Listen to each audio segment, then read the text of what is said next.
أسعد الله صباحكم بكل خير. قنوات الكأس صراحة خالص الود والاحترام والتقدير لجميع الطاقم هذه القناة المتميزة. استقبال حار للمنتخب اليمني، وصوله إلى عاصمة الكويت لمشاركته في خليجي 26. صراحة استقبال رهيب جدا، وقناة مميزة وقناة متواضعة. والله يحسسونا ان احنا منتخب البرازيل. تغطية اعلامية جميلة جدا صراحة. الشكر من الاعماق، شكرا من الاعماق لجميع طاقمها المتواضع. صراحة القناة هذه ما شفنا منها الا كل خير. شاهدوا هذا التقرير، شوفوا. مرحبا ويا مسهلا، مسي اصبح عليكم بالخير. وصول لاعبي منتخب اليمن.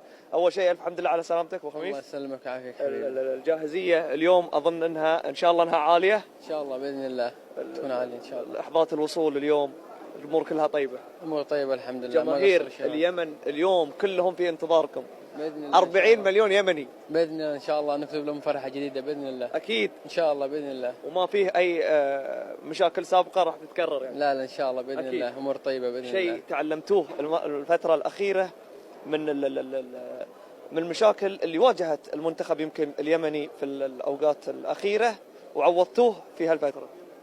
ان شاء الله راح تشوفوها بالبطوله باذن الله. بتفرحنا ان شاء الله باذن يلا الله. باذن الله. ان شاء الله الله يوفقك. يعني توقيت استثنائي لبطولة الخليج. لا توقيت مثالي.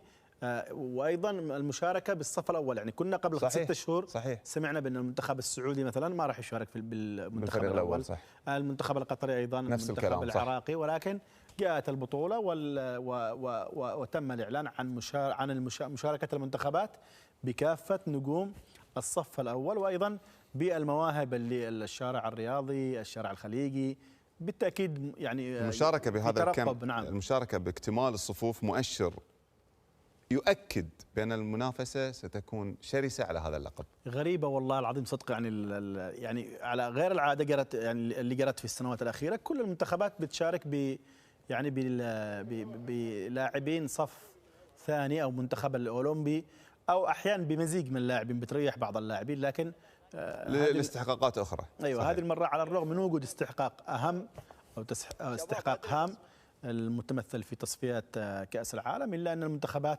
حاضرة بقوة ويعني أعلنت الجاهزية المثلى للتتويج باللقب. نشاهد على الشاشة يعني الكابتن عبد الرحمن الآنسي أول الواصلين مدير المنتخب اليمني، وهو لاعب دولي سابق، لاعب أهلي تعب.